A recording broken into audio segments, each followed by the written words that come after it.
Louvado seja nosso Senhor Jesus Cristo. Hoje é dia 11 de outubro, estamos no domingo, 28º domingo do tempo comum.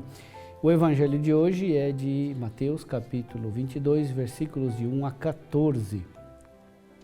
Naquele tempo, Jesus voltou a falar em parábolas aos sumos sacerdotes e aos anciãos do povo, dizendo: o reino dos céus é como a história do rei que preparou a festa de casamento do seu filho e mandou os seus empregados para chamar os convidados para a festa, mas estes não quiseram vir. O rei mandou outros empregados dizendo: dizei aos convidados, já preparei o banquete, os bois e os animais cevados já foram abatidos e tudo está pronto, vinde para a festa. Mas os convidados não deram a menor atenção. Um foi para o seu campo, outro para os seus negócios. Outros agarraram os empregados, bateram neles e os mataram. O rei ficou indignado e mandou suas tropas para matar aqueles assassinos e incendiar a cidade deles. Em seguida, o rei disse aos empregados: a festa de casamento está pronta, mas os convidados não foram dignos dela. Portanto, ide até as encruzilhadas dos caminhos e convidai para a festa todos os que encontrardes. Então os empregados saíram pelos caminhos e reuniram todos os que encontraram, maus e bons. E a sala de festa ficou cheia de convidados. Quando o rei entrou para ver os convidados, observou ali um homem que não estava usando traje de festa e perguntou-lhe: amigo, como entraste aqui sem o traje de festa? Mas o homem nada respondeu.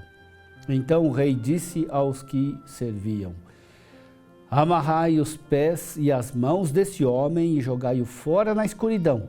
Aí haverá choro e ranger de dentes. Porque muitos são chamados e poucos são escolhidos. Meu irmão, minha irmã, as parábolas de Jesus não visam uma bela teoria, mas chamam atenção para um comportamento concreto. Elas não somente são um recurso pedagógico, elas são um recurso pedagógico, não só para transmitir a doutrina, o ensinamento. Não estão no terreno das ideias, das verdades teóricas. O campo das parábolas é sempre o da conduta, do comportamento. Assim, a primeira pergunta a ser feita é: que tipo de comportamento está em causa nessa parábola dos convidados para a festa? Um comportamento não existe fora das pessoas. Ao contar uma parábola, Jesus se dirigia a interlocutores que tinham um modo de ver e de agir diferente do seu. Assim, as parábolas são um modo de continuar um diálogo através do qual Jesus espera mudar alguns comportamentos bem concretos. As parábolas não são um instrumento polêmico com a finalidade de reduzir ao silêncio os adversários mal dispostos. Elas estão a serviço de um diálogo em vista de uma conversão. A minha segunda pergunta, a parábola é sempre essa: a quem se dirige esta parábola dos convidados? Jesus deseja, por isso, convencer seus interlocutores.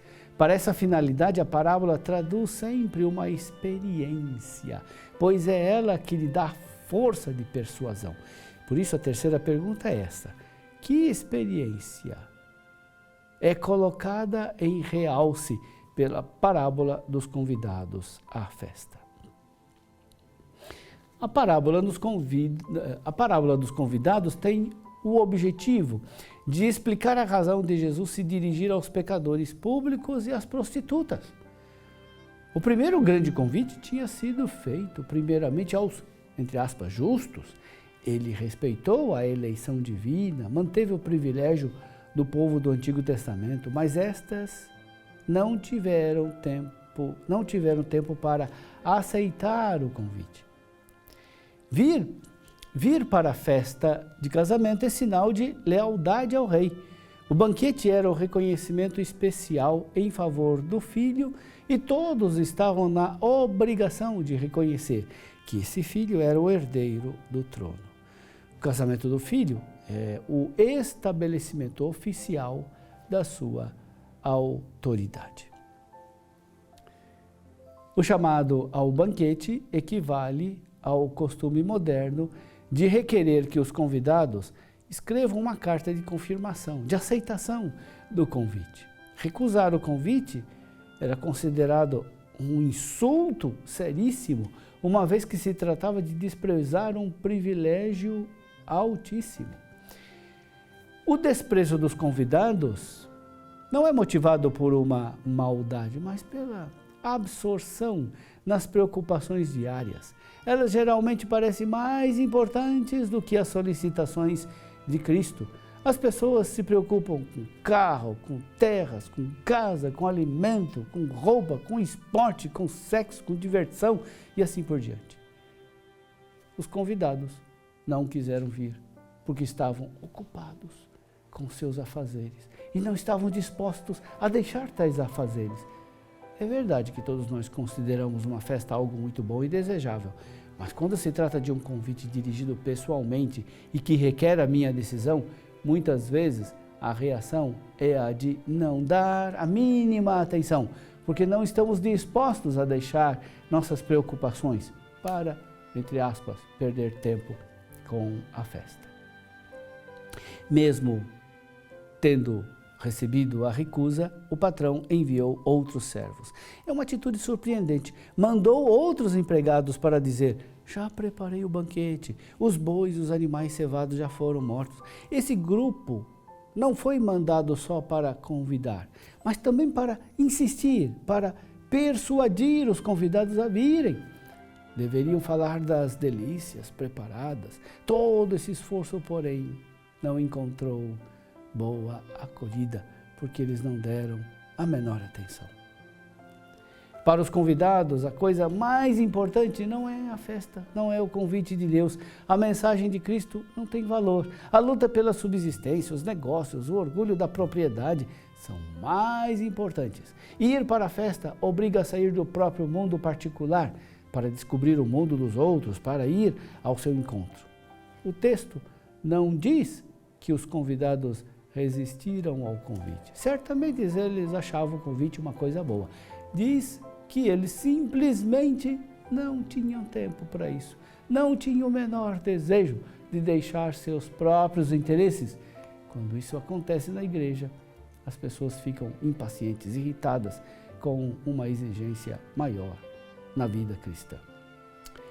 Existem aqueles que preferem uma vida sonolenta, uma vida preocupada somente em desfrutar tranquilamente das coisas e das pessoas. Não é possível impressioná-las a uma vida de maior profundidade espiritual, por mais que se fale ou descreva. Outros se deixam absorver inteiramente pelos afazeres, pelo dinheiro, pelo sucesso pessoal, a qualquer custo, e se atolam neles.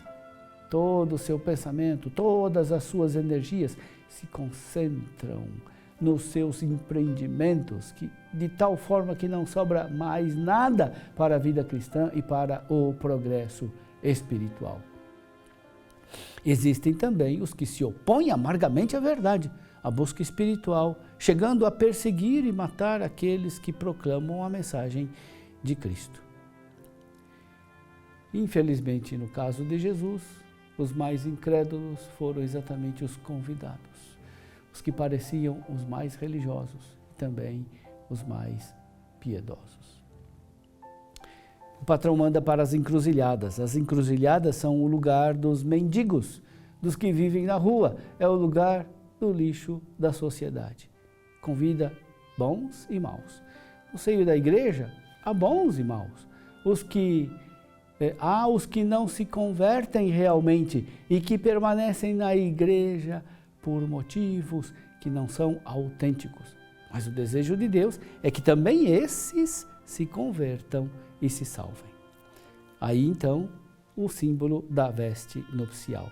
Ensina que a graça de Deus, ensina que é a graça de Deus, mas também ensina que ninguém pode abusar dessa graça, pois a aceitação da graça deve resultar no revestimento da justiça e da caridade. Podemos frequentar a igreja, mas o olhar de Deus examina o caráter da nossa adesão. Ele percebe quem não tem a veste de casamento. A graça de Deus deve ser aceita pessoalmente. E isso se verifica na retidão pessoal, no exercício da caridade. A graça de Deus, quando é aceita, não pode não transformar a natureza da nossa vida, nos transformar em santos. Esse hóspede, sem a veste nupcial, serve de símbolo dos que pronunciam a palavra da fé, mas a sua vida não demonstra os resultados da fé dos que olham para Cristo como Salvador. Mas de forma alguma é transformado por Jesus Cristo. Daqueles que conhecem as fórmulas, seguem os ritos, mas não é verdadeiro participante da vida de Cristo, são aqueles que dizem, eu creio, mas nada sabem da comunhão de vida com Cristo, não sabem o que é amizade com Cristo. E o fim termina com choro e ranger de dentes. Parece exagerado, mas nenhum simbolismo poderia descrever de maneira mais impressionante a angústia de quem foi abandonado por Deus. Deus, porém, não abandona se antes não foi abandonado.